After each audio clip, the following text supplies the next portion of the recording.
اور ادراک کیا ہوتا ہے؟ ذہنی طور پر تو جو شخص نے زندگی گزاری ہوتی ہے اس کے اندر سے بھی اس کو جواب مل رہے ہوتے ہیں اس کو، اور اس کو ادراک بھی ہو رہا ہوتا ہے، باہر سے بھی وہ ریشنل فیکلٹی سے بھی اس چیز کی حقیقت کو جان سکتا ہے۔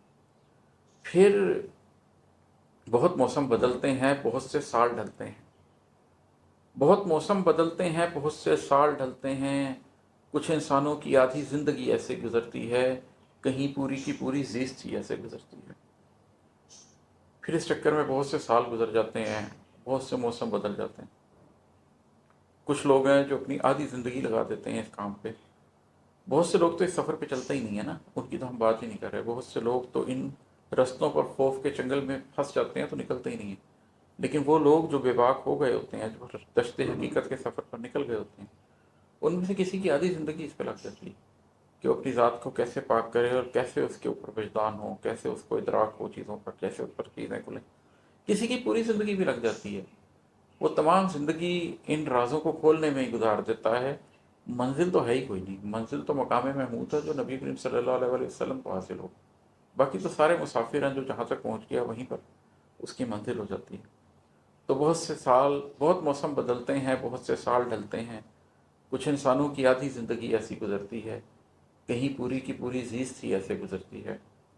کبھی ہم پاک ہوتے ہیں، کبھی ناپاک ہوتے ہیں، کبھی ہم خاک ہوتے ہیں، خس و خاشاک ہوتے ہیں، کبھی چلنے سے ڈرتے ہیں، کبھی بے باک ہوتے ہیں، تبھی بھٹکے ہوئے آہو کو کچھ ادراک ہوتے ہیں۔ بہت مدت گزرتی ہے، بہت سے سال ڈھلتے ہیں، تو اپنے قلب کو پڑھنے میں تھوڑا طاق ہوتے ہیں۔ تو کسی کی آدھی زندگی گزر جاتی ہے، کسی کی پوری گزر جاتی ہے۔ کبھی پاکی حاصل کرتے ہیں، کبھی پھر ناپاک ہو جاتے ہیں، کبھی پھر پاکی حاصل کرتے ہیں، کبھی پھر ناپاک ہو جاتے ہیں، کبھی خاک ہو جاتے ہیں، خس و خاشاک ہو جاتے ہیں، کبھی خوف آتا ہے آگے چلنے سے، کبھی بے باک ہو جاتے ہیں اور آگے چلنے کا فیصلہ کرتے ہیں۔ تب کہیں جا کے اس بھٹکے ہوئے آہو کو کچھ ادراک ہوتے ہیں، کچھ حقیقتیں اس کے اوپر کھلنے لگتی ہیں۔